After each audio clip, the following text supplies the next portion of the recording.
मैं आम आदमी पार्टी लोकसभा अध्यक्ष जो आज श्री नरेंद्र मोदी जी और अमित शाह जी और हमारे हरियाणा प्रदेश के मुख्यमंत्री मनोहर लाल खट्टर जी के कामों को देखते हुए, इनकी राष्ट्रीय नीतियों को देखते हुए आज हमारे हरियाणा के प्रदेश अध्यक्ष ओपी धनखड़ जी की अध्यक्षता में भारतीय जनता पार्टी ज्वाइन करी है।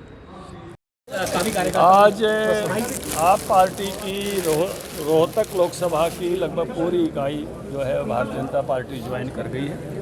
महाराज सिंह जी और उनकी पूरी टीम को जो साथी आए मैं स्वागत करता हूं। कुछ साथी जननायक जनता पार्टी के भी बीजेपी में ज्वाइन किए हैं, नरेंद्र गहलोत जी और हमारे गुड़गांव के भी कुछ साथी हैं, उनका भी अभिनंदन करता हूं। आज भारतीय जनता पार्टी में ज्वाइन करने वाले कार्यकर्ताओं के फोटोग्राफ्स आपने अभी लिए हैं। सैकड़ों की संख्या में आज जो है भारतीय जनता पार्टी की ज्वाइनिंग हुई है। सर बिल्कुल देखा जा सकता है कि कई सारे कार्यकर्ता अब जो है बीजेपी के साथ जुड़ रहे हैं। कैसे दिखता है कि लोगों के बीच में आप लोगों ने मुहिम चलाई थी कि लोगों के बीच में जाएंगे अब सारे कार्यकर्ता, तो किस तरह की मुहिम रहेगी पूरी और लोगों से किस तरह से मुलाकात करके आगे एक पन्ने तक पार्टी का संगठन खड़ा हो रहा है। सुबह भी मैं पृथला विधानसभा के पन्ना प्रमुख से आया हूँ।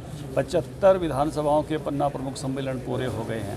हर 15 परिवार में एक कार्यकर्ता बीजेपी ने खड़ा कर दिया है और बीजेपी का संगठन अहिर्निशम से सेवा में है, लगातार काम कर रहा है और लगातार बढ़ रहा है। केवल 15 विधानसभा बची हैं जिनके पन्ना प्रमुख सम्मेलन अभी होने हैं और महीने भर में उसको भी कर लेंगे। बहुत बहुत शुक्रिया सर। मुझे बड़ी खुशी है आज जिस प्रकार से इतनी बड़ी संख्या में बीजेपी के पदाधिकारी और कार्यकर्ताओं ने भारतीय जनता पार्टी के परिवार में शामिल हुए हैं और उसमें से तकरीबन लोग बादशाहपुर विधानसभा क्षेत्र से है, तो उनके आने से पार्टी संगठन को और मजबूती मिलेगी और पार्टी संगठन में उनके आने से जो उनका मान सम्मान है वो संगठन में उनको मिलेगा और एक नई ऊर्जा के साथ वो भारतीय जनता पार्टी के कार्यकर्ता के रूप में काम करेंगे। आने वाले लोकसभा विधानसभा चुनाव में पार्टी और संगठन को उसका लाभ होगा। और मिशन 2024 की कहीं ना कहीं वो तैयारी है और जल्द ही चुनाव है हरियाणा में भी, 5 राज्य में भी चुनाव, तो हरियाणा में किस तरीके से देखते हैं और खासतौर बादशाहपुर विधानसभा की मैं बात करूँ। देखिए, जैसा कि आप जानते हैं कि 2024 लोकसभा और उसके बाद हमारा हरियाणा का विधानसभा चुनाव, तो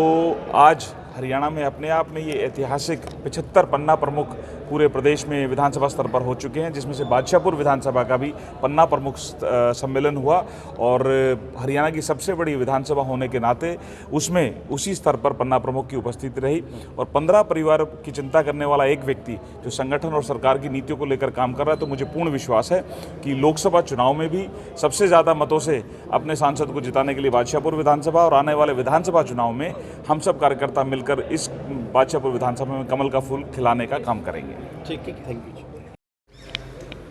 यू। एक मिनट अपना परिचय दे दीजिए। मैं आम आदमी पार्टी लोकसभा अध्यक्ष जो आज श्री नरेंद्र मोदी जी और अमित शाह जी और हमारे हरियाणा प्रदेश के मुख्यमंत्री मनोहर लाल खट्टर जी के कामों को देखते हुए, इनकी राष्ट्रीय नीतियों को देखते हुए आज हमारे हरियाणा के प्रदेश अध्यक्ष ओपी धनखड़ जी की अध्यक्षता में भारतीय जनता पार्टी ज्वाइन करी है जी। तो कैसे देखते हैं कि क्या कुछ कमियां लग रही थी आम आदमी पार्टी में जो छोड़ करके आज आपने बीजेपी ज्वाइन करी? बस देश के लिए कुछ करना चाह रहे थे और आम आदमी पार्टी में जुड़े हुए थे पिछले 10 साल से, लेकिन आम आदमी पार्टी का अभी कुछ भविष्य हमें नज़र नहीं आ रहा है। जो बातें आम आदमी पार्टी देश हित के लिए बता रही है कि हम करेंगे, वो सारे काम आज के दिन भारतीय जनता पार्टी करने लग रही है। तो जो ऐतिहासिक काम भारतीय जनता पार्टी कर रही है उनका हिस्सा बनने के लिए आज हम भारतीय जनता पार्टी में शामिल हैं। क्या ज्वाइनिंग से पहले कोई शर्त रखी गई थी, आपने अपनी तरफ से कोई शर्त रखी थी या बीजेपी की तरफ से कोई शर्त रख ओम प्रकाश धनखड़ नहीं, शर्त के आधार पर आपने पार्टी ज्वाइन करी है? कोई शर्त नहीं रखी गई थी। मेरी अध्यक्ष जी से जब पहली मुलाकात हुई थी तो उन्होंने कहा था कि भाई अब सच्चे मन से अगर आपका भाव है तो आप ज्वाइन करिए पार्टी।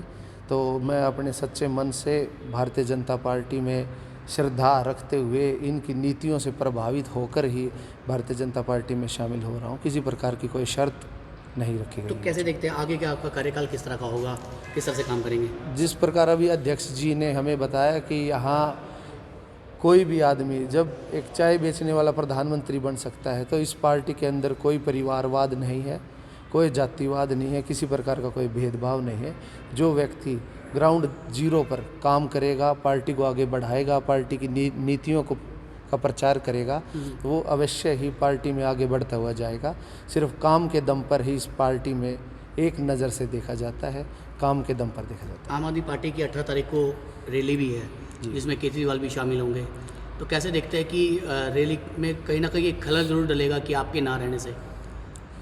जी, पार्टियां तो देखो ऐसे ही चलती रहती हैं। खलल तो क्या है, मैं मतलब अभी किसी प्रकार की वो तो नहीं कहना चाहूँगा, लेकिन भाई ठीक है, अब भारतीय जनता पार्टी का कहीं ना कहीं कुनबा मजबूत हुआ है और आम आदमी पार्टी का कमज़ोर हुआ है, इस बात को तो हम नज़रअंदाज नहीं कर सकते। जी।